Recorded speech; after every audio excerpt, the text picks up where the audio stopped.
Ayushi. So the test was very comprehensive. I've been giving all the step up prelims tests, and all of them were very filled with current affairs, and they were very up to date with all the questions that one might expect. ಸ್ವಲ್ಪ difficult ಇತ್ತು, quality ಚೆನ್ನಾಗಿದೆ. UPSC pattern ನಲ್ಲಿ similar ಆಗಿತ್ತು and ಸ್ವಲ್ಪ current affairs ಜಾಸ್ತಿ ಇತ್ತು ಇದರಲ್ಲಿ.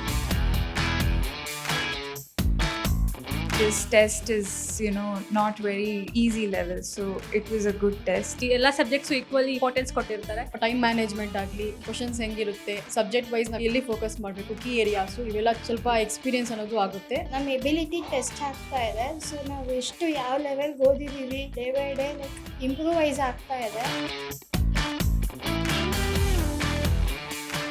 ಇವತ್ತು ನಡೆಸಿರೋ ಟೆಸ್ಟು ತುಂಬ ವರ್ತಿಯಾಗಿತ್ತು. And it had made me to improve a lot. Presently UPSC syllabus ಏನಿದೆ, ಅದರ ಪ್ಯಾಟರ್ನ್ ಏನಿದೆ, ಅದೇ ರೀತಿಯಾಗಿ ಕ್ವಶನ್ ಪೇಪರನ್ನು ರೆಡಿ ಮಾಡಿದ್ದಾರೆ. ಥ್ಯಾಂಕ್ಸ್ ಹೇಳಕ್ಕೆ ಇಷ್ಟಪಡ್ತೀನಿ ಸರ್.